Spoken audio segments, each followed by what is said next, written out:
On my 75th birthday, a landmark I hadn't even planned to acknowledge, my sister Vivian looked at me from across the long dining table and smiled. "Delilah," she said, her voice clear and carrying, "tell me, are you enjoying your $500,000 trust fund?" I stared back at her, confused. The words felt incomplete, like pieces of a puzzle I couldn't assemble. Slowly, the question finally registered, and I felt a tight knot forming in my chest. "What trust fund are you talking about?" I managed to ask, my voice barely a whisper. My son Reggie dropped his fork. My daughter-in-law, Chelsea, went pale, like a sheet of plaster. They both looked as though they wished the polished marble floor of their own suburban estate would simply open up and swallow them whole. Then, Vivian turned her gaze on them, using that firm, no-nonsense tone I knew from her corporate life. "What did you two do with the money?" she demanded. The silence that followed wasn't normal. It was heavy. It was guilty. It was the kind of silence that screams the truths no one wants to hear. That night, the air in the house didn't smell like a birthday celebration. It smelled like a goodbye, the kind you sense coming but refuse to name. I was sitting at the head of the table, as usual, feeling like little more than an ornament among the expensive dinnerware and crystal glasses I never owned in my own small apartment. 75 years old, 75 years. And my son Reggie had insisted so strongly on celebrating my birthday in his opulent house that I couldn't refuse. Not because I wanted to be there, but because a mother never stops searching for her children's affection, even if it costs her dignity. My name is Delilah Ames. I was born in a neighborhood where women were taught from girlhood to be quiet, to obey, to smile, even when everything inside was breaking. I married young, I had 2 children, I was widowed 5 years ago, and since then, I've lived alone in a cramped one-bedroom unit in a place called The Heights, surviving on a small Social Security pension that barely covers my groceries. Reggie lives in a 3-story house with a sprawling lawn and a pool. Chelsea, my daughter-in-law, wears designer clothes and leases a new SUV every 2 years. My grandchildren attend private preparatory schools where the monthly tuition costs more than my rent for 3 months combined. I always believed they just worked incredibly hard, that they deserved it all, and that I had no right to ask for anything because I had already done my part by raising them. But that night, when Vivian spoke those words, something inside me finally broke. Or perhaps it simply woke up. Vivian Ellington is my younger sister. She's 70 years old and lives 2 states away. She's successful, running her own consulting firm, traveling the world, wearing tailored suits and French perfume. We don't see each other often, maybe once or twice a year. It's not because we don't get along, but because our lives took completely different paths. She built an empire. I built a family. Or so I thought. Vivian arrived that night with a gift wrapped in gold paper and a bottle of fine wine that surely cost more than my month's worth of groceries. She gave me a strong hug like always. She told me I looked good, though we both knew it was a lie. I was thinner, more tired, dimmer. She sat next to me and started talking about her trips, her projects, and life in general. Reggie and Chelsea offered strained smiles from across the table. My grandchildren were upstairs in their rooms, probably glued to their phones. The conversation was superficial, awkward, filled with long pauses that no one knew how to fill. Then, Vivian poured herself more wine, looked at me with that focused expression she always had when she was about to say something important, and said, "Delilah, I've been curious about something for a long time." I nodded, having no idea what was coming. "Are you enjoying your $500,000 trust fund?" she asked casually, as if asking about the weather. The world stopped. My ears buzzed. $500,000, a trust fund. I didn't understand a thing. I looked at Vivian as if she were speaking an entirely different language. "What trust fund are you talking about?" I asked, my voice so small I almost didn't recognize it as my own. Vivian frowned. She looked straight at me. "The trust fund your husband set up for you before he passed.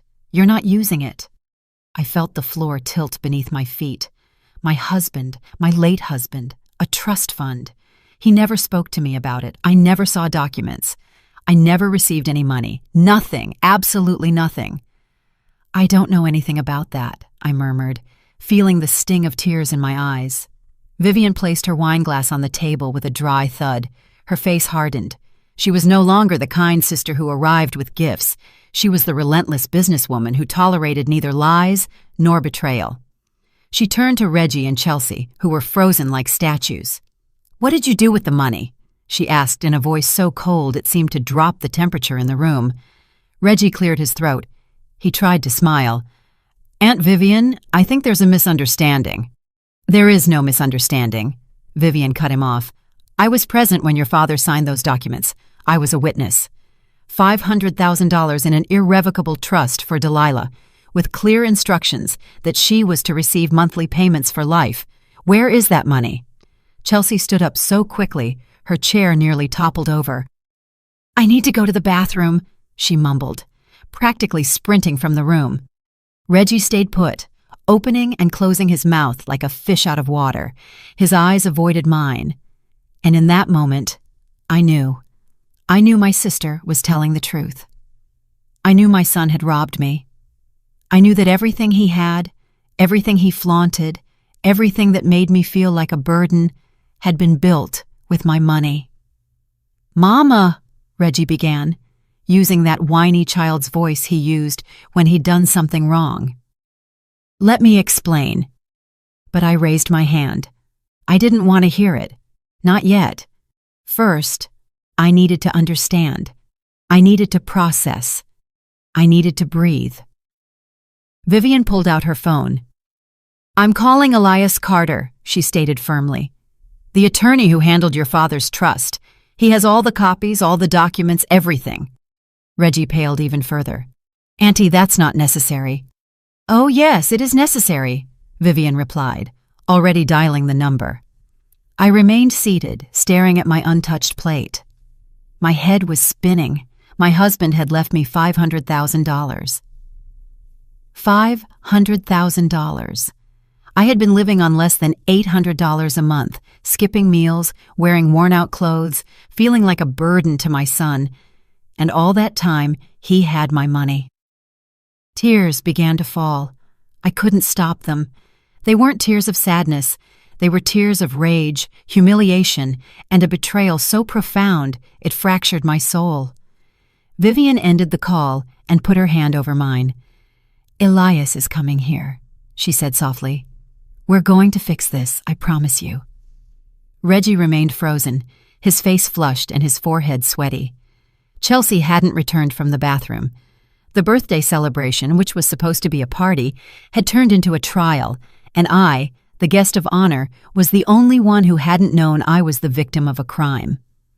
To understand how I arrived at that moment, sitting at that table feeling like an idiot, you need to go back in time with me. You need to see who I was before that night, before discovering that my own blood had stolen the life I deserved.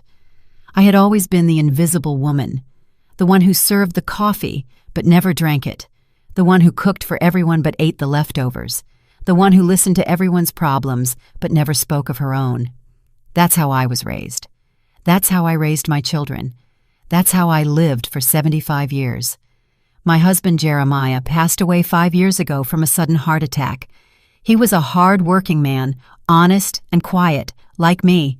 He worked his whole life as an accountant for a mid-sized firm. We weren't wealthy, but we weren't starving either. We had a modest house, an old car, a simple life. Or so I thought. When he died, I was devastated, not just by the pain of losing him, but because I felt completely lost. He handled all the money, all the paperwork, all the important decisions. I only signed where he told me to sign. I never questioned, never doubted. I trusted him completely. Reggie took charge of everything after the funeral. He organized the paperwork. He spoke with the attorneys. He explained that Dad had left some debts and that the pension I would receive would be small. He told me we needed to sell the family house to cover those obligations. I accepted everything without question. What did I know about finance? What did I know about law? I moved into a tiny apartment in a distant neighborhood, a one-bedroom unit with a minuscule kitchen and a bathroom that constantly had plumbing problems. The rent was $350 a month. My pension was $800. I budgeted every day to make ends meet. I bought the cheapest food at the supermarket. I walked instead of taking the bus to save $1. I turned off the lights as soon as I left a room. Reggie visited me once a month, maybe. He was always rushed, always with his phone in his hand. He would hand me $200 and tell me it was all he could spare. I would thank him as if he were giving me the world. $200 made the difference between eating chicken or just rice that week. Chelsea never came with him. She said she was busy with the kids, with work, with a million things. The few times I saw her, she looked at me with a mix of pity and disdain, as if I were an old piece of furniture that was no longer useful but couldn't be thrown out. My grandchildren treated me like a stranger. When Reggie invited me to their house for the holidays, they barely greeted me. They would rush upstairs to their rooms, filled with expensive toys and giant screens. I stayed downstairs, sitting in the enormous living room, feeling small, feeling out of place. I looked at their house and couldn't understand how my son had achieved so much. 3 floors, marble tiles, imported furniture, a kitchen that looked like it belonged in a magazine. Chelsea showed off her designer handbags. Reggie talked about his investments. I thought maybe he was smarter than his father, more ambitious, more capable. I never suspected that everything he had was mine. The days in my apartment were all the same. I woke up early, even though I had nothing to do. I drank watery coffee because the good stuff was too expensive. I looked out the window at people rushing to their jobs, their lives, their purpose. I didn't have one anymore. I cleaned the apartment, even though it was already clean. I watched soap operas I didn't care about just to hear voices other than my own. I cooked for one person, and I had leftovers that I saved for the next day and the day after that. My neighbors were kind, but distant. Everyone worked. Everyone had busy families. I was the old lady in apartment 203, the one who said hello in the hallway, the one who never caused trouble, the one who paid her rent on time by selling some of the few pieces of jewelry I had left when the money ran out. I had one friend, Paulette. She lived in the unit next door. She was a widow too, but she had a better pension. Her children called her every day, visited on weekends, and paid for her trips. I envied her in silence. Paulette noticed things. She asked me why my son was never around, why I wore the same clothes all the time, why she sometimes heard me crying at night when I thought no one could hear. One day, while having tea in her apartment, she told me something that stuck with me. "Delilah, you've always been the type to swallow everything, to endure, to keep quiet, but nobody's going to give you a medal for suffering in silence. Sometimes you have to stop swallowing. Sometimes you have to spit out what's poisoning you." I laughed nervously. I told her I was fine, that I lacked nothing, that my son did what he could for me. But Paulette looked at me steadily and shook her head. "One day you're going to wake up, Delilah, and when you do, I hope it's not too late." I didn't understand her words. Then the flashbacks came in waves. I remembered when Reggie was a child, and I worked cleaning offices to pay for his college application fees. I remembered the sleepless nights when he was sick, and I didn't have money for a doctor, but I took him anyway. I remembered selling my wedding ring to pay for his university tuition. I also remembered how he started to be ashamed of me as he grew up, how he stopped introducing me to his friends, how he asked me not to pick him up from school because the other kids made fun of my old clothes, like when he married Chelsea and they sat me in the last pew of the church as if I were just another guest, not the groom's mother. I always told myself it was normal, that children grow up and drift away, that I had to understand I couldn't be a burden. That word, burden, how many times had I heard it? How many times had I told myself, I don't want to be a burden. I can't ask them for more. They've done enough for me. I'm fine alone. Lies. All lies I repeated to myself so I wouldn't have to face the truth. The truth that my son had emotionally abandoned me long before he stole my money. The truth that I had allowed myself to be treated like trash because I believed that was love. That was being a good mother. The weeks leading up to my birthday were strange. Reggie called me more often than normal.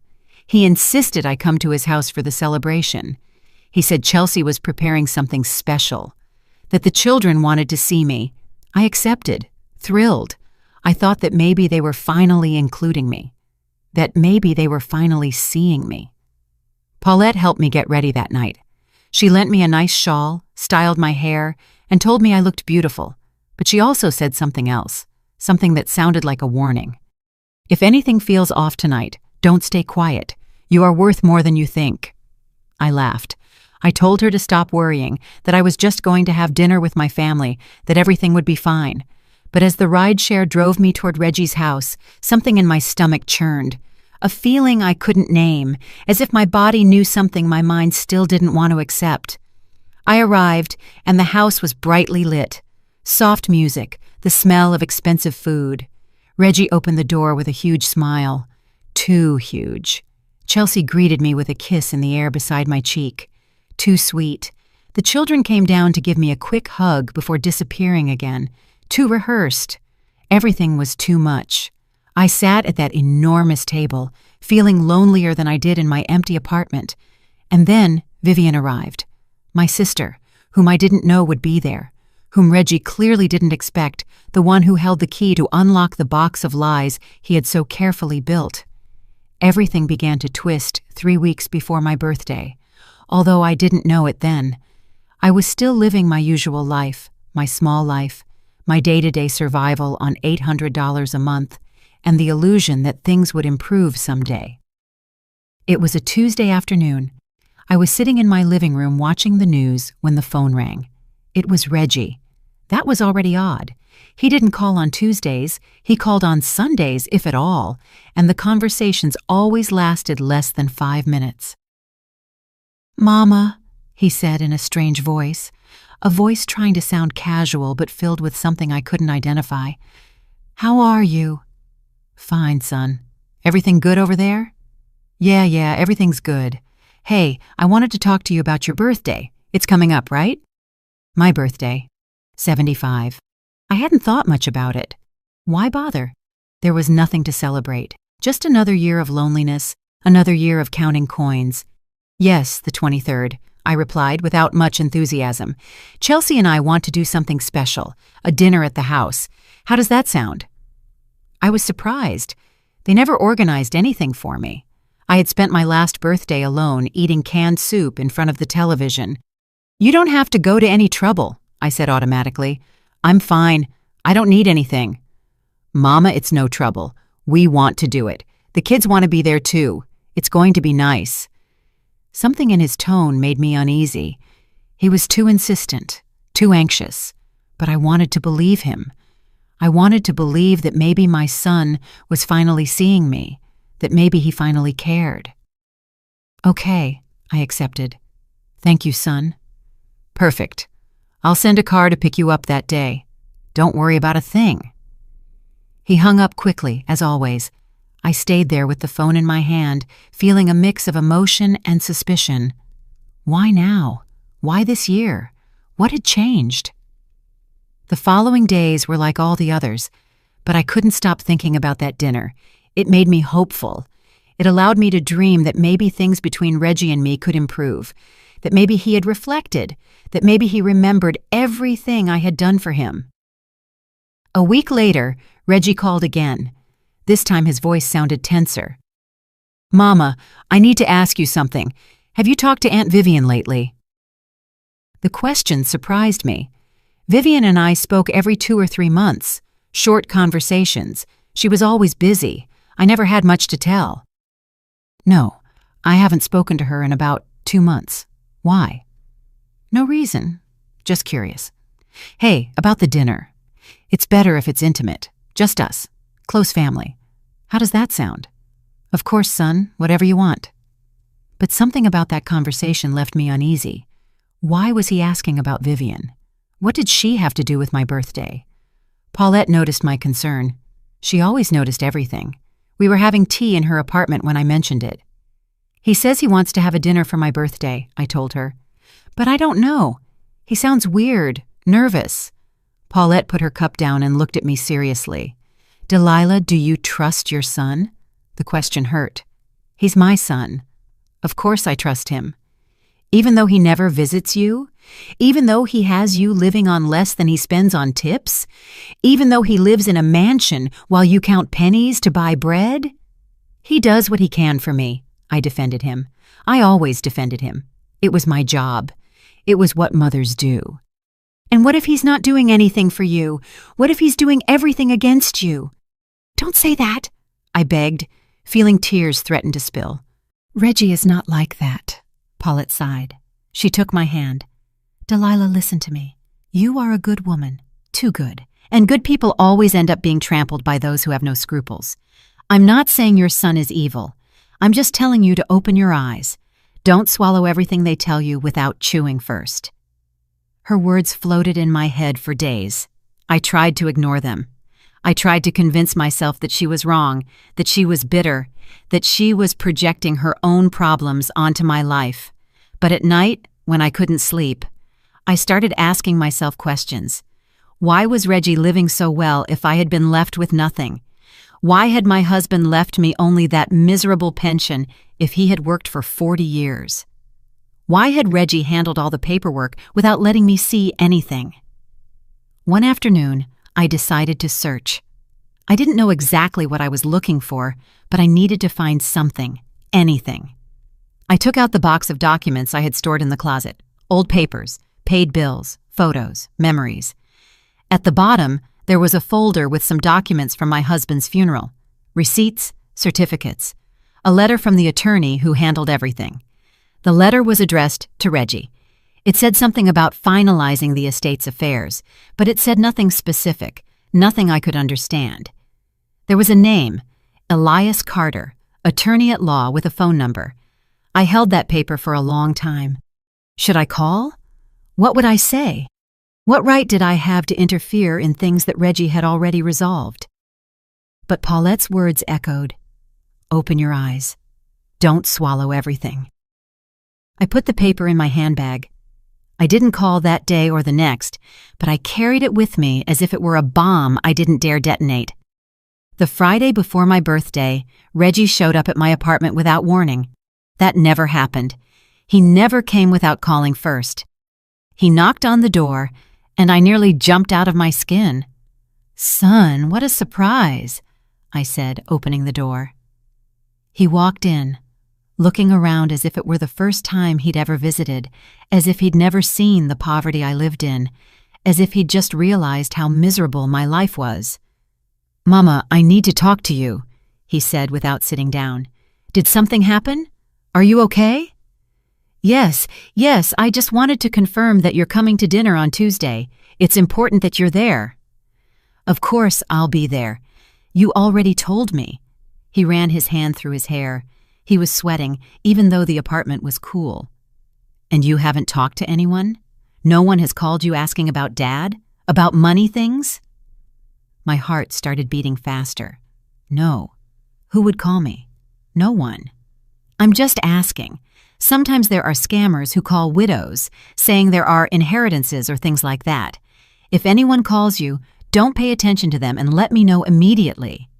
"All right, son." He gave me a quick kiss on the forehead and left as fast as he arrived. I stood there in the middle of the room, feeling that something terrible was about to happen. I couldn't sleep that night. I tossed and turned, thinking about everything. The strange calls, the unexpected visit, the warnings about scammers, the insistence on the dinner. The next day, I pulled out the paper with the attorney's number. I looked at it for hours. Finally, with trembling hands, I dialed.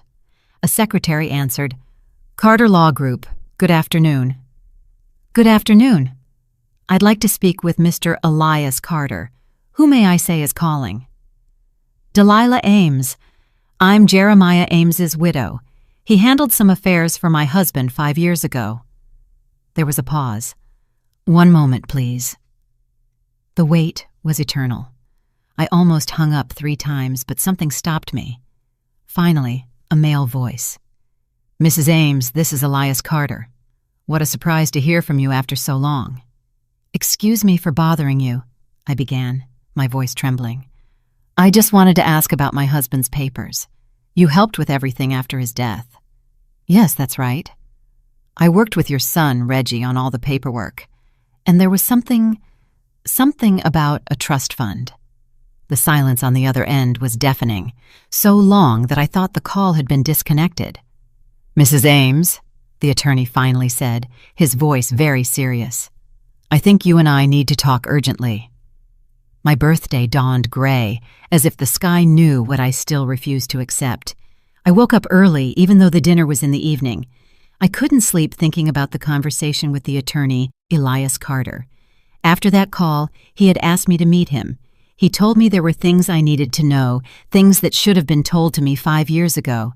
But I asked him to wait. I told him I had a family dinner and that we could talk afterward. I don't know why I did that. Maybe because a part of me still wanted to believe that everything was a misunderstanding, that my son hadn't betrayed me. Paulette knocked on my door mid-morning. She brought a small cake with 1 candle. "So you don't spend your birthday without blowing out at least 1 candle," she said with a sad smile. We sat in my living room, eating cake with watery coffee. She looked at me as if she wanted to say something but didn't dare. "What's wrong?" I asked her. "You're acting stranger than usual. Did something happen?" I told her about the call to the attorney, about his mysterious words, about the feeling that something terrible was about to be revealed. Paulette set her plate aside. "Delilah, listen to me carefully. Wherever you go tonight, don't stay quiet. If something doesn't seem right, say something. If anyone disrespects you, get up and leave. You don't owe anyone anything, especially not the person who has made you feel small your whole life." "He's my son," I whispered. "And you are his mother, the one who worked herself ragged for him, the one who sold even her wedding ring to give him a future. Don't forget that when he tries to make you feel like you're the one who should be thanking him." Her words resonated deeply with me. She hugged me tightly before leaving. "Call me when you get home. I don't care what time it is." I was left alone, watching the clock. The hours passed slowly, like torture. I took a bath. I put on the only decentish dress I had, a faded brown dress that at least had no holes. I styled my hair in front of the mirror and saw myself. Tired, worn out. 75 years. A whole life. And for what? To be alone in a miserable apartment, waiting for my son to give me crumbs of attention once a year. Reggie sent a rideshare to pick me up at 7 o'clock. The driver was kind. He asked if I was going to a celebration. I told him yes, it was my birthday. He wished me a happy birthday. I thanked him. I didn't tell him I felt like I was going to my own funeral. When the car stopped in front of Reggie's house, my stomach twisted. The house was lit up. 3 stories of luxury that I never understood how my son could afford. Perfect gardens, expensive cars in the driveway, everything so different from the apartment where I counted pennies to buy rice. I rang the doorbell. Chelsea opened the door. She wore a dress that probably cost more than my 6 months' rent. Her smile was perfect. Too perfect. "Delilah, so glad you made it. Happy birthday."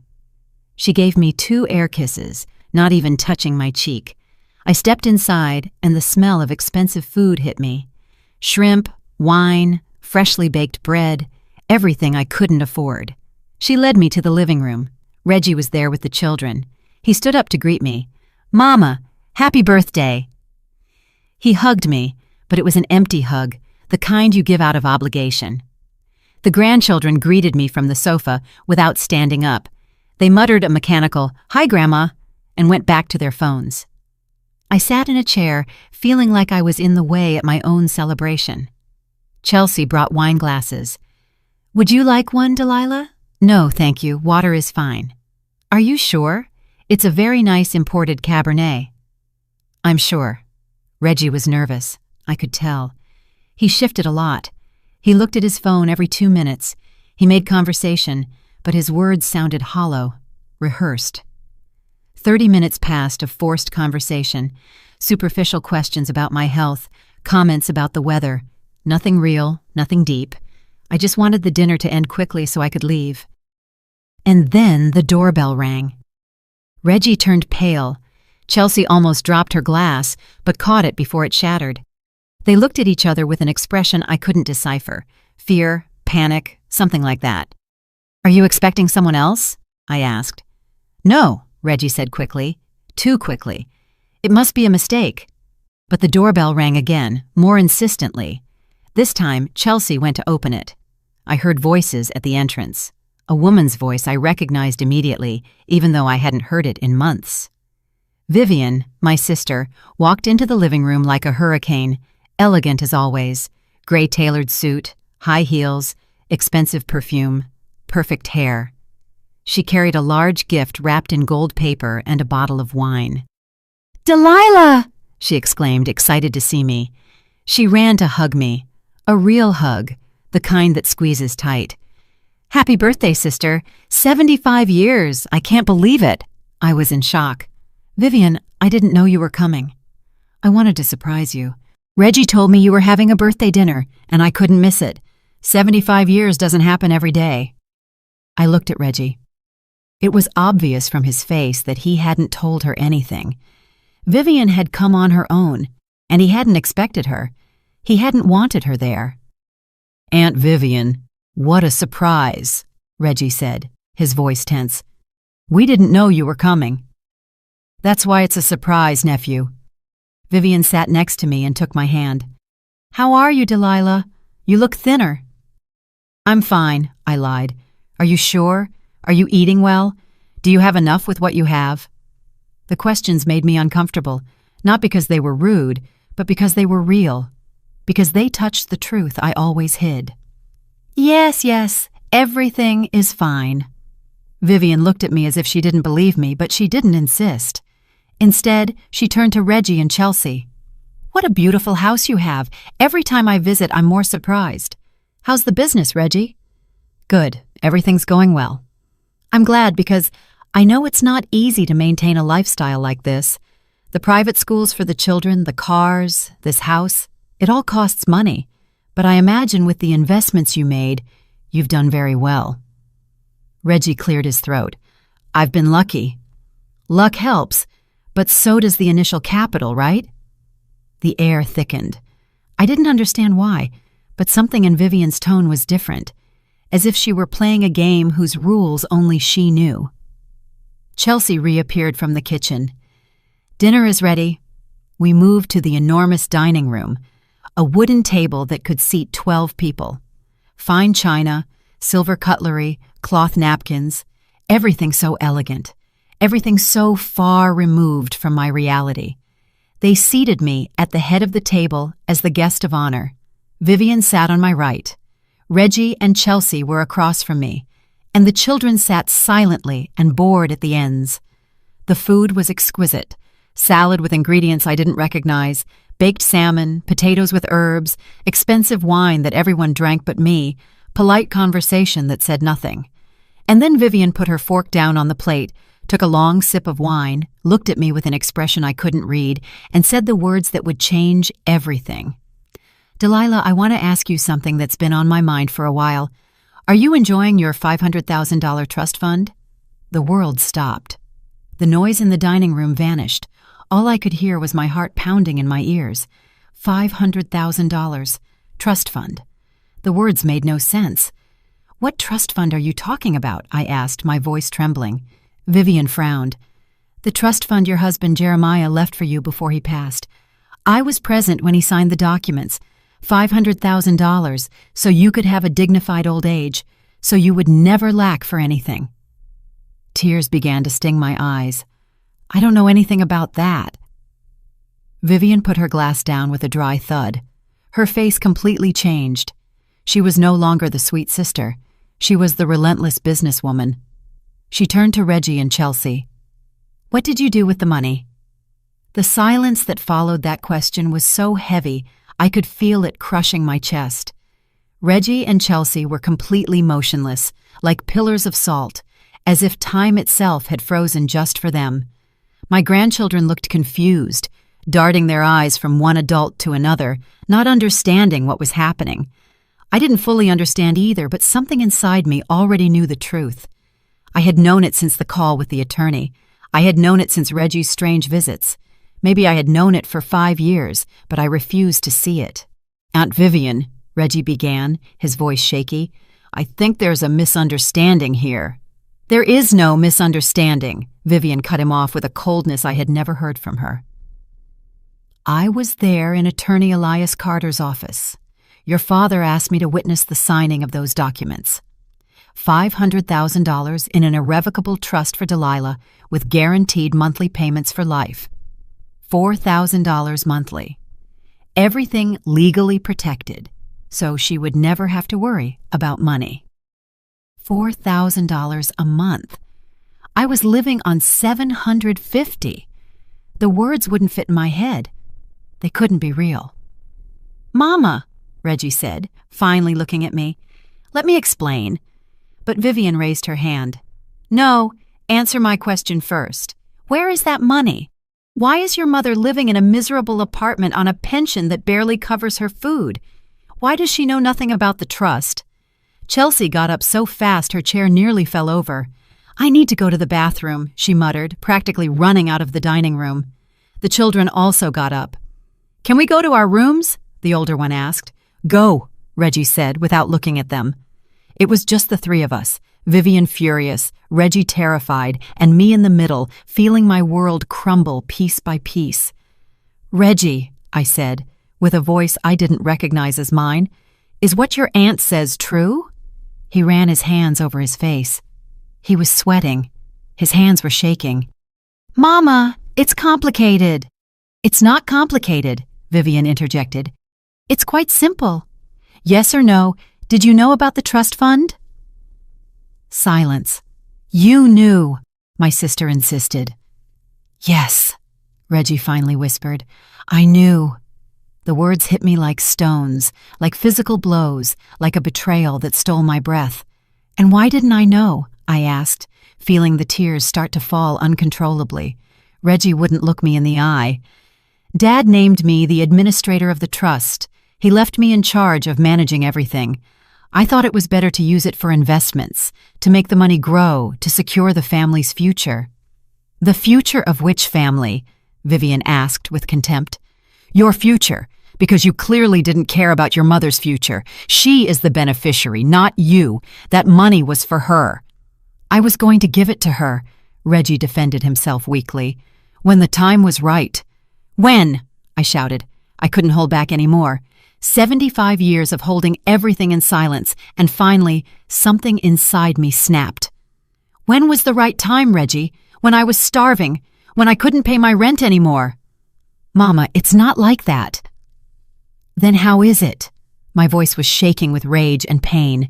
"Tell me, how is it that for 5 years I have lived on less than $800 a month while you had my money?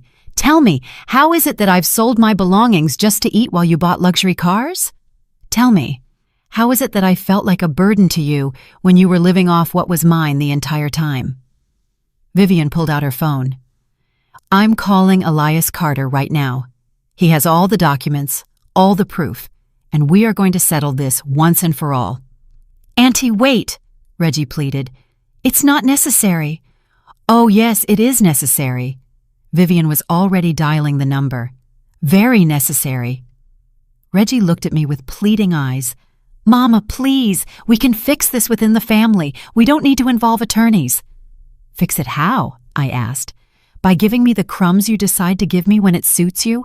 By continuing to lie to me?" Chelsea returned to the dining room. Her eyes were red. She had been crying.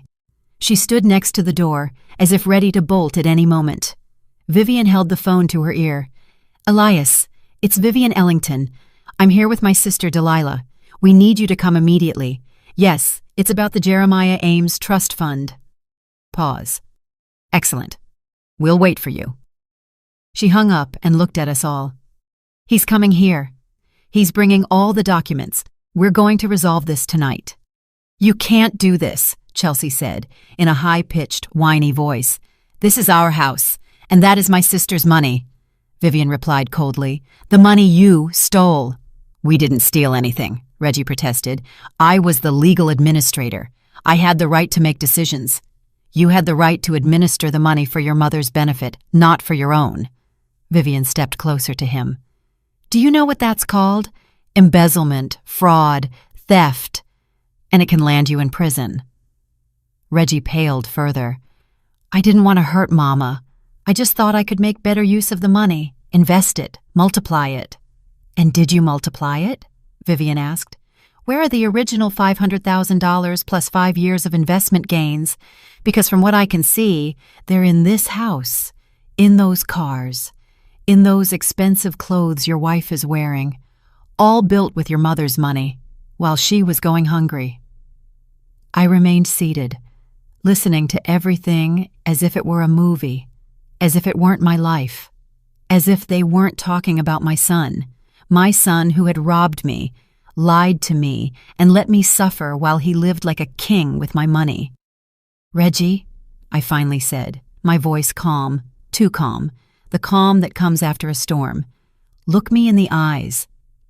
He slowly looked up. Did you ever feel guilty? Ever? In these 5 years, did you ever think about me living alone in that horrible apartment while you slept in your expensive sheeted bed, bought with my money? Mama, Answer, yes or no. Silence. That silence told me everything I needed to know. And you? I turned to Chelsea. You knew. She nodded, almost imperceptibly, cowardly to the end. She couldn't even admit it out loud. You too, I said, getting up from the chair. You watched me struggle. You watched me count pennies. You watched me wear the same worn-out clothes over and over. You watched me turn down invitations because I didn't even have bus fare, and you said nothing. You did nothing. You kept taking my money and letting me believe I was a burden to you. Tears were falling, but my voice wasn't shaking. Something had changed inside me. Something had broken, but something had also been fortified. The worst part, I continued, it's not that you stole the money. The worst part is that you stole my dignity. You made me feel useless, stupid, an old woman good for nothing. You made me believe I had to thank you for the crumbs you gave me, and all the while you knew the truth. Reggie tried to approach, but I raised my hand. Don't touch me. Mama, forgive me. I can give it all back. I swear that— With what? Vivian asked. Because if you spent it all on this life of luxury, where are you going to get $500,000 plus 5 years of monthly payments you never gave her? We're talking about more than $700,000. The figure made me dizzy. $700,000, a lifetime of security that they had taken from me. The doorbell rang. Vivian went to open it. She returned with a man in his 60s, dark suit, leather briefcase, serious expression. Good evening, the man said. I am Elias Carter. I regret that we are meeting under these circumstances, Mrs. Ames. I stood up. My legs were shaking. You spoke with me on the phone. That's right, and I deeply regret not having insisted on speaking with you directly 5 years ago. I assumed your son had informed you of everything. That was my mistake. He opened his briefcase and pulled out a thick folder. He placed it on the dining table. Everything is here. The will, the trust agreement, the administration documents, everything signed by your husband and by Reggie as administrator. He opened the folder and began showing me papers. My vision was blurry from tears, but I could see the figures. $500,000, monthly payments of $4,000. My name on all the documents as the sole beneficiary. Your husband was very clear, Elias explained. This money was only for you. Reggie had authorization to administer it, but with the legal obligation to deliver the monthly payments to you without fail. Any diversion of those funds for personal use constitutes a crime. Reggie slumped into a chair. Chelsea was crying silently. I remained standing, looking at those papers that represented the deepest betrayal I had ever experienced. Elias Carter spread the documents on the table as if they were cards in a macabre game. Every paper was more proof of the lie I had lived for 5 years. I looked at them without being able to fully process them. My brain refused to accept that all this was real. Mrs. Ames, the attorney said, his voice firm but not cruel, did you receive any monthly payments from this trust fund in the last 5 years? No, I replied in a strained voice. I didn't know it existed. Were the terms of your husband's will ever explained to you? Reggie told me there were some debts, that we had to sell the family home to pay them, that only a small pension was left for me. Elias shook his head. There were no debts. The house was sold, yes, but the money from that sale, plus your husband's savings and life insurance, amounted to the $500,000 that constituted the trust fund. Everything was designated for you. I sat down before I fell. My legs wouldn't support me. The house too? Also, your husband left clear instructions to sell the property and add that value to the trust to maximize your monthly income. You should have been living comfortably on $4,000 a month without worries. $4,000 a month for 5 years. I did the quick calculation in my head. $240,000 that I never saw. $240,000 that my son had used while I counted pennies to buy bread. Reggie, Elias said, turning to my son, where is the money? My son had his head in his hands. I invested it. In what? In this house, in the business, in the kids' schools, in everything. Do you have records of those investments, account statements, documents proving that this money was invested with the intention of generating profit for your mother? Silence. I'll ask you another way, the attorney continued. Can you return the original $500,000 plus the monthly payments you owed your mother? More silence. Chelsea was sobbing harder. He can't now, Vivian said with contempt. He spent it all on luxuries, on appearances, on living a life that wasn't his. Elias pulled out more papers. Here are the bank statements for the trust fund. During the first year after your husband's death, Reggie transferred $50,000 for the down payment on this house. Another $100,000 went into renovations, $30,000 for a car, and so on. In 2 years, he had almost completely emptied the principal fund. And the other 3 years? Vivian asked.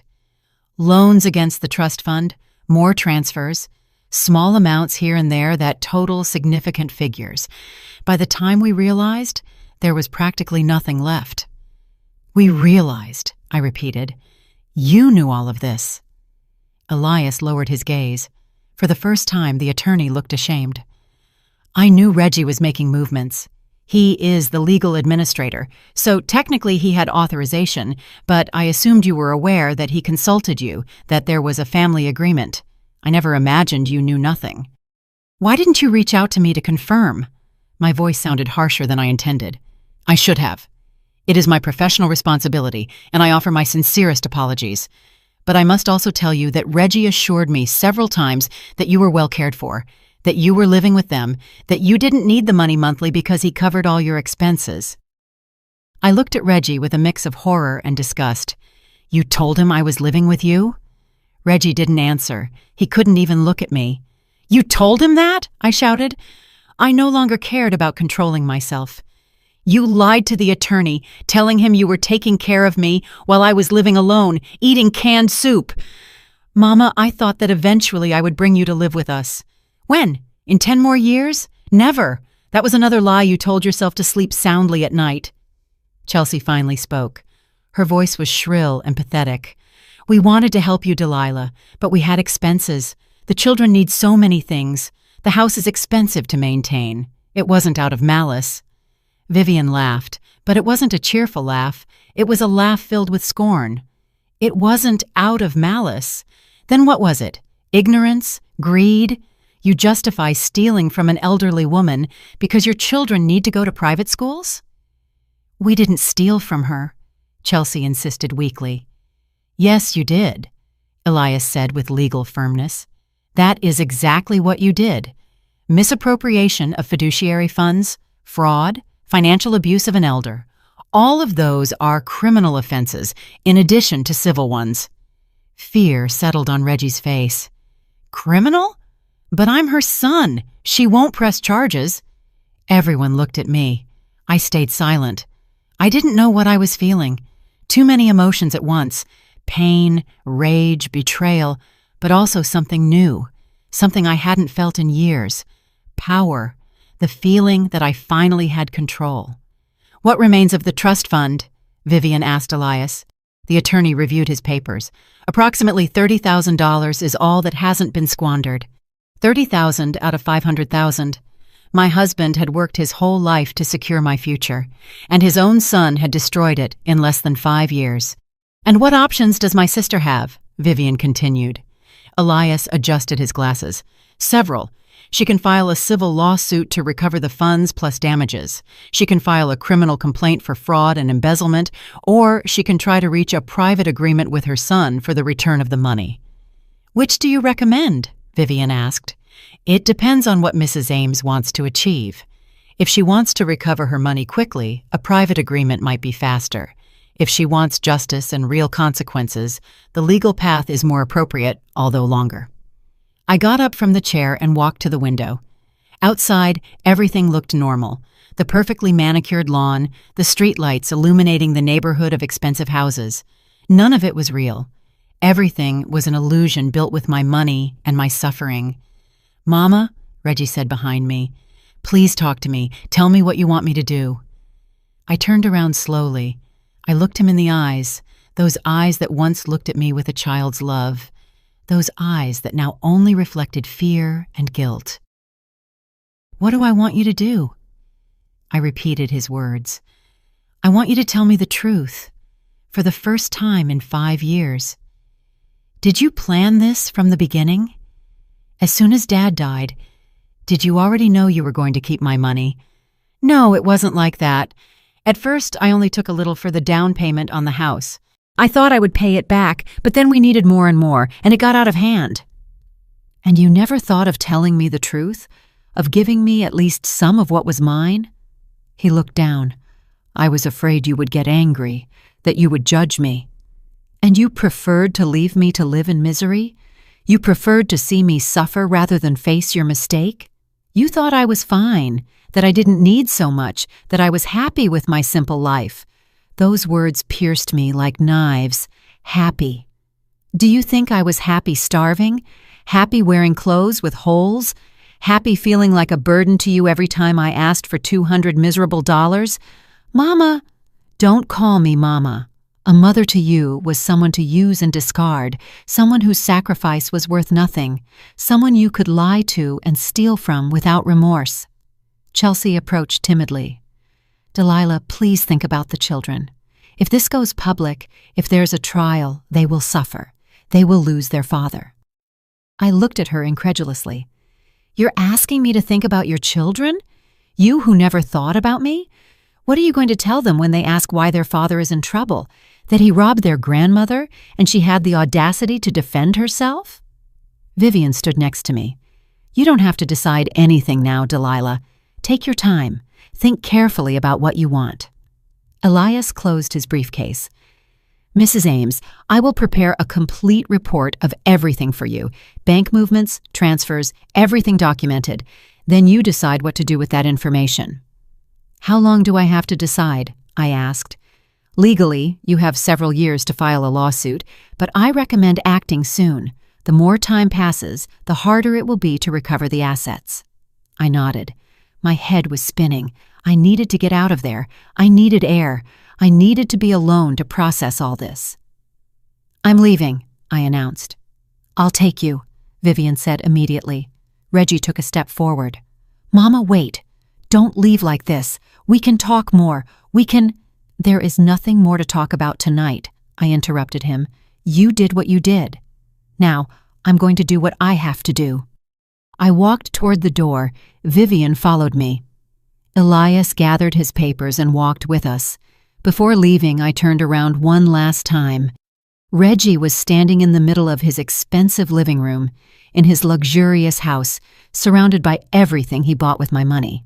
He looked small, scared, but I no longer felt pity for him. "Happy birthday to me," I said, and I left. The silence in Vivian's car was almost deafening. She drove, focused on the road. I sat in the passenger seat, my gaze lost out the window. The city lights passed by blurred. Or maybe it was because I couldn't stop crying. They weren't loud tears. I wasn't sobbing. I was just letting them fall while my head tried to process everything that had just happened. My 75th birthday had been the worst and the most revealing night of my life. The day I discovered that for 5 years I had been the victim of my own son. "Do you want me to take you to your apartment?" Vivian asked softly. "Yes," I whispered. We drove in silence for another 15 minutes. When we arrived at my building, Vivian turned off the engine. "Do you want me to come up with you?" "No, I need to be alone." "Delilah, you shouldn't be alone tonight. You just received a terrible blow." "I've been alone for 5 years. One more night won't change anything," Vivian sighed. "At least promise me you'll call me if you need anything. Anytime, I don't care." I nodded. I got out of the car and walked to the entrance. My legs felt heavy, as if I were carrying the whole world. I climbed the stairs slowly. Every step was an effort. When I finally reached my door, my hands were shaking so much that I struggled to put the key in the lock. I stepped into the apartment and saw it with new eyes. This miserable place, this tiny room, this kitchen where barely one person fit, this bathroom with perpetually leaky pipes. All of this had been my life, while my son lived like a king. I sat down on the old second-hand sofa and finally let everything out. I cried harder than I had since my husband's funeral. I cried for the 5 lost years, for the nights of hunger, for the shame of not being able to buy my grandchildren a decent Christmas gift, for every time I felt useless and old and like a burden. But I also cried from rage. A rage that had been bottled up for 75 years.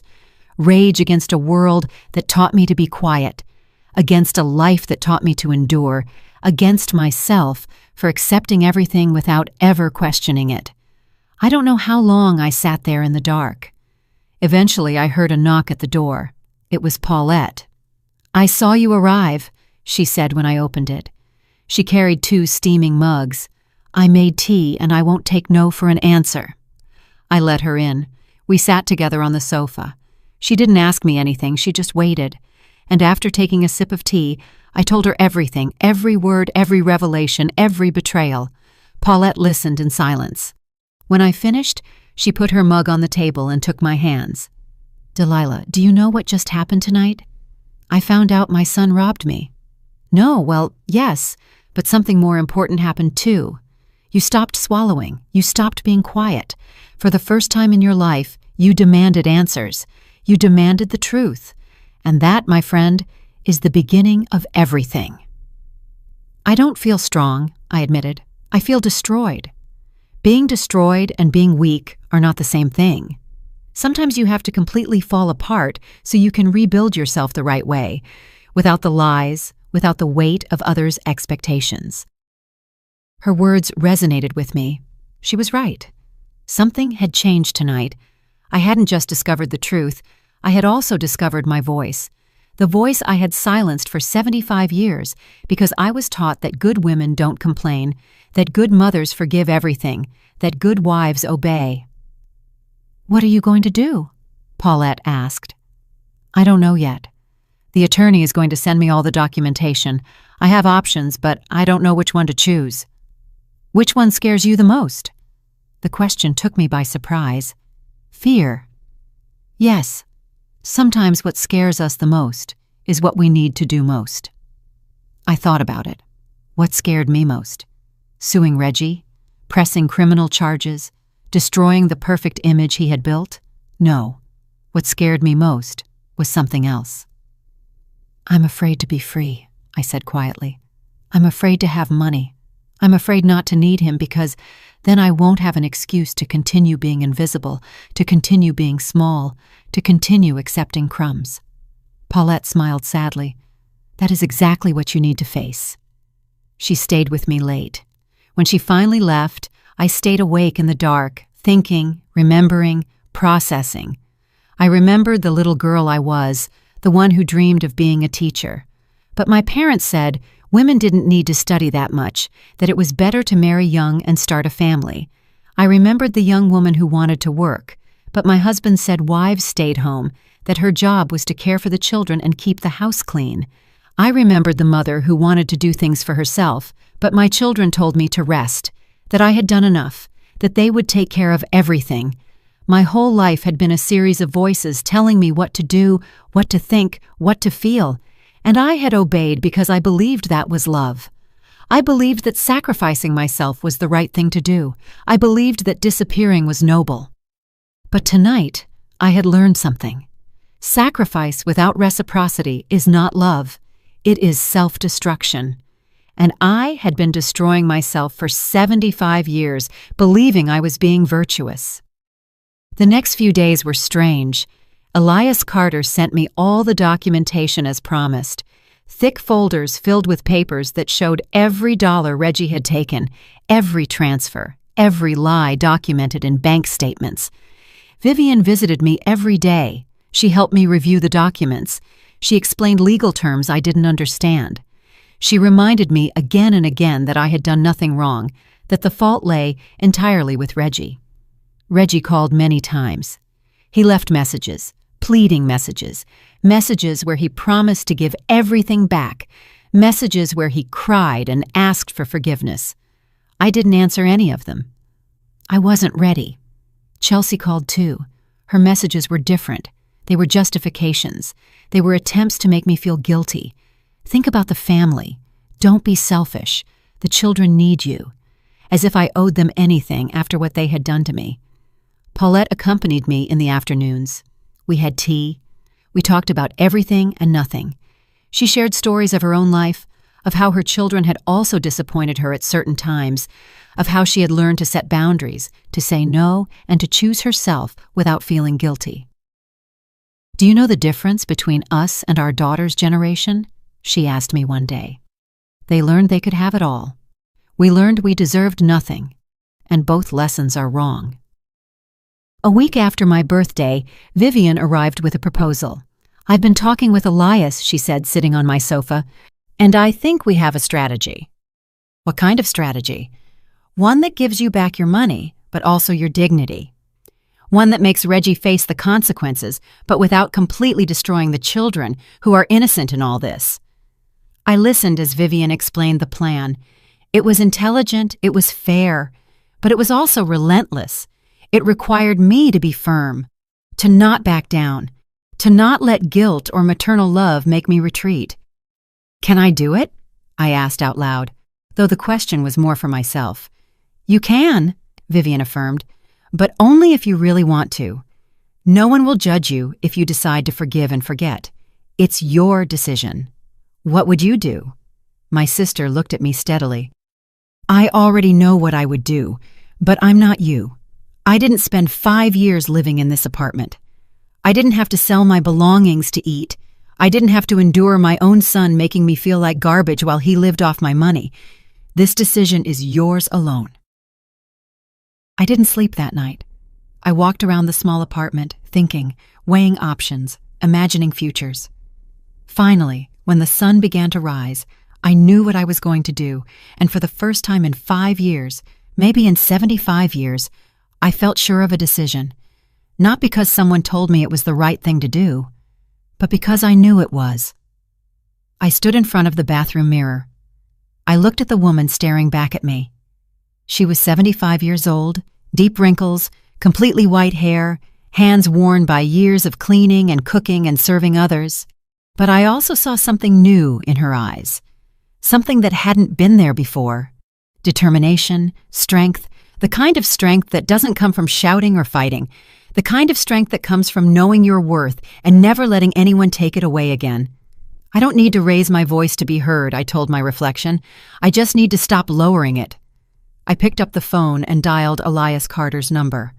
When he answered, I said the words that would change everything. "I want to press charges. We're going to recover what's mine, and we're going to do it the right way, with justice, with dignity, but without pity." 3 days later, Reggie and Chelsea were sitting across from me in Elias Carter's office. The attorney had organized this meeting as part of the strategy, a final chance to resolve everything without going to court. an opportunity that I would completely control.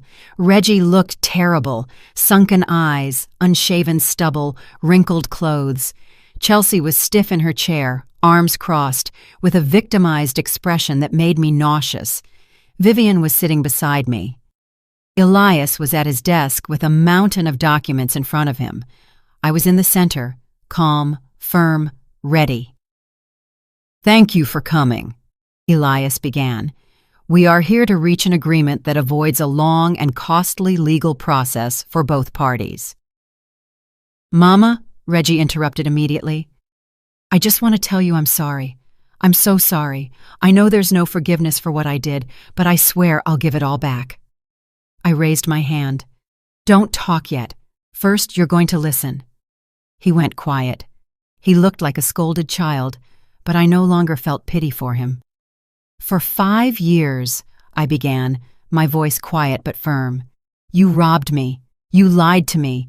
You left me to live in poverty while you spent my money on luxuries.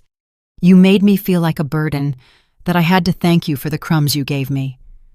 All that time you knew the truth and you said nothing." "Mama, I'm not finished," I cut him off. "You had 1,000 chances to tell me the truth, 1,000 chances to do the right thing, and every time you chose the lie. You chose your comfort over my well-being. So now the rules have changed. Now I choose." Elias placed the documents on the table. "These are the options. Option 1. We file a civil lawsuit for misappropriation of fiduciary funds. We seek the complete return of the money plus damages. That includes accrued interest and compensation for emotional distress. We're talking about approximately $800,000. Reggie paled. "I don't have $800,000. "Then you sell this house," Vivian said coldly. "You sell the cars, liquidate everything, and if it's not enough, you work the rest of your life paying the debt." "Option 2, Elias continued. "We file criminal charges, fraud, financial abuse of an elder, embezzlement. These are crimes that can carry 5 to 10 years in prison." Chelsea sobbed. "You can't do that. The children need their father." "The children need to learn that actions have consequences," I replied. "That stealing from your own mother doesn't go unpunished." "Option 3, Elias said. "We reach a private agreement. You return the money on the terms your mother sets. You sign legal documents acknowledging the debt, and if you default, we automatically proceed with options 1 and 2. "What would the terms be?" Reggie asked, his voice cracking. I looked at Elias. He nodded. It was my turn to speak. "You will sell the house," I said immediately. "That house was bought with my money. It no longer belongs to you." "Where are we going to live?" Chelsea asked hysterically. "Where you can afford to live with your own money, just as I had to do for 5 years. You will liquidate the investment accounts," I continued. "You will sell the luxury car. You will transfer all that money to a new account in my name that Elias will administer." "All of that won't be enough," Reggie said. "The house has a mortgage. I owe money." "Then you will work to pay it back. You will pay me $3,000 a month for the next 20 years if necessary, legally signed with interest. And if you miss a single payment, I will proceed with the lawsuit and the criminal charges." "That's too much," Chelsea protested. "We have expenses. The children can go to public schools," Vivian interrupted her, "like millions of children in this country. They won't die from not having private tennis lessons." "Furthermore," I added, "I want something else. I want you to tell your children the truth. I want you to explain to them exactly what you did, to teach them that stealing is wrong, even when it's from family, especially when it's from family." Tears were falling down Reggie's face. "Mama, are you going to destroy my family?" "No," I said firmly. "You destroyed your family when you chose to rob me. I am only reclaiming what is mine. And if your family doesn't survive this, it's because it was built on lies from the beginning." Elias pushed the documents toward Reggie. "You have 2 options. Do you sign this agreement now, or do we see you in court next week? You decide." Reggie looked at the papers, looked at Chelsea, looked at Vivian. Finally, he looked at me, searching for compassion, hoping I would yield, searching for the mother who always forgave everything. But that mother no longer existed. "Sign," I said, "or face the full consequences of your actions." With trembling hands, Reggie picked up the pen. He read the documents. Every page was a reminder of his betrayal. Every clause was a debt he would have to pay. I sign. Chelsea also had to sign as a co-debtor. Both committed to returning everything, selling everything, paying me monthly, and facing severe legal consequences if they defaulted. When they finished, Elias collected the documents. "These are legally binding. You have 30 days to sell the property and transfer the initial funds. The monthly payments begin the following month." Reggie remained seated there, destroyed. But I didn't feel victory. I only felt a deep exhaustion. The exhaustion of 75 years of carrying the expectations of others. "Is there anything else you want to say to me?" I asked him. "Will you ever forgive me?" His voice was barely a whisper. "I don't know," I replied honestly. "Maybe. Maybe not. But that no longer depends on you. You did what you did. Now I'm going to live my life, with or without your repentance." I stood up. Vivian walked with me. We left that office, leaving behind a son who had learned the hardest lesson of his life, the lesson that mothers also have limits, that love doesn't mean allowing abuse, that forgiving doesn't mean forgetting or allowing it to happen again. Outside, the sun was shining. It was a beautiful day, and for the first time in 5 years, I could see the beauty without it being stained by worry over money. "How do you feel?" Vivian asked. "Free," I replied. "Finally free." 6 months later, I was sitting on the balcony of my new apartment drinking coffee. Not watery instant coffee, but real coffee, made from freshly ground beans, the kind of coffee I had always seen in stores but never allowed myself to buy. The apartment wasn't large, but it was mine. 2 bedrooms, a full kitchen, a bathroom that worked, and this small balcony where I could watch the sunrise every morning. I had rented it with the money recovered from the sale of Reggie's house. Elias had handled everything impeccably. The house sold in 3 weeks. After paying off the mortgage and debts, $200,000 went directly into my account. The cars were sold, the accounts were liquidated. In total, I had recovered nearly $300,000. It wasn't the original $500,000, but it was enough, more than enough for a 75-year-old woman who only needed peace and dignity. Elias had reinvested the money in a new trust fund. This time, I was the sole administrator. No one else had access. No one else could make decisions about my future. The monthly payments of $2,500 arrived promptly in my account every month, and Reggie complied with his additional $3,000. For now. Vivian visited me often. Sometimes we went out to lunch at nice restaurants. Other times, we just walked in the park, talking about life. She had helped me open my eyes, find my voice, and understand that being strong doesn't mean yelling. It means knowing your worth and not letting anyone take it away. Paulette was still my friend. Well, we no longer lived in the same building, but we saw each other almost every day. We drank tea and shared stories. She had taught me that true friendship doesn't require shared blood. It only requires mutual respect and honesty. Reggie and I didn't talk much. He called once a month, short, uncomfortable conversations. He told me they had rented a smaller apartment, that Chelsea had had to find a job, that the children were adapting to public school. He asked me how I was. I answered in monosyllables. I hadn't forgiven him. I wasn't sure if I ever would, but there was something more important than forgiveness. I had found peace, peace with what happened, peace with my decisions, peace with myself. The grandchildren sent me texts sometimes, short, confused messages. Reggie had told them a softened version of the truth. He had told them he had made a mistake with Grandma's money and that he was trying to make amends. The children didn't fully understand, but that was okay. They would understand someday.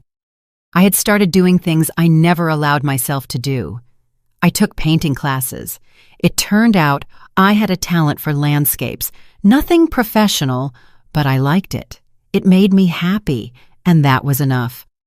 I joined a book club at the neighborhood library, women my age who met once a week to talk about books. Some had stories similar to mine. Children who had disappointed them, families who had used them. We were all learning to live for ourselves after 75 years of living for others. One afternoon, while painting on my balcony, the phone rang. It was an unknown number. I hesitated to answer, but something told me to do it.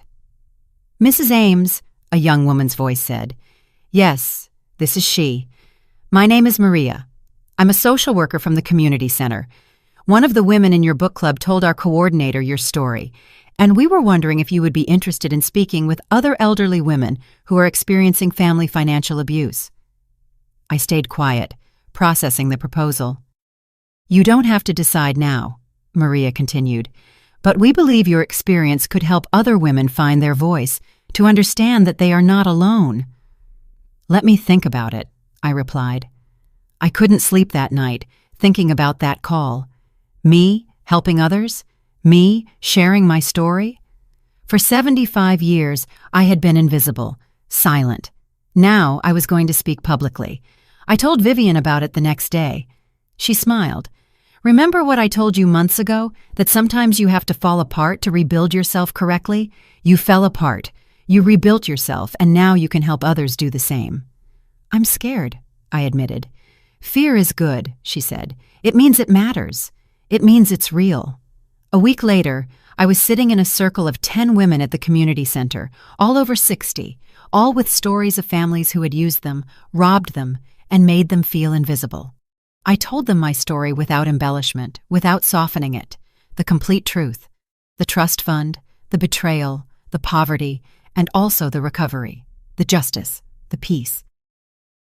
When I finished, there were tears in everyone's eyes, but there was also something else: hope, recognition, the understanding that they weren't crazy, that they weren't alone, that there was a way forward. One woman timidly raised her hand. "How did you find the courage to face them?" "I didn't find it," I replied honestly. "I built it day by day, decision by decision, by stopping swallowing what was poisoning me, by learning that my voice mattered, that my life mattered, that I mattered." It's been almost a year since that birthday night, since the revelation that changed everything. I still live in my apartment with the balcony. I still paint. I still read. I still drink real coffee every morning. But I also do something else. Twice a month, I meet with that group of women. I help them understand their rights. I accompany them to talk to attorneys. I support them when they are afraid. I remind them that it's not selfish to take care of themselves, that it's not cruel to set boundaries, and that they deserve dignity regardless of their age. Reggie is still paying. Chelsea is still working. The grandchildren are growing up. Maybe someday our relationship will improve, or maybe not, but that no longer defines my worth or my happiness. This morning, as I drank coffee and watched the sunrise, I thought about the entire journey. The woman I was a year ago, invisible, quiet, convinced that her only value was in serving others. And I looked at the woman I am now, visible, with a voice, convinced that her value is simply in existing. I got up and went to the mirror. The same 75-year-old woman looked back at me, the same wrinkles, the same white hair, but the eyes were different. They no longer reflected resignation. They reflected peace, strength, purpose. "They stole my years and called it care," I said to my reflection, but I reclaimed them in silence, with truth and with courage. I smiled. A real smile, one that comes from the soul because I finally understood something fundamental. Justice is not always loud. Sometimes it is silent. Strength is not always violent. Sometimes it is serene. And freedom doesn't always come from the outside. Sometimes it comes from within, from deciding that you deserve more and then doing what is necessary to achieve it. Did you like my story? And which city are you listening from? Let's meet in the comments. If you like the story, you can support me by sending a super thanks so I can keep bringing more stories like this. Thank you so much for your sweet support. I'm looking forward to your comments on the story. On the screen, you can see 2 new life stories that I highly recommend. There's so much more on my channel. Don't forget to subscribe. See you in the next life story with love and respect.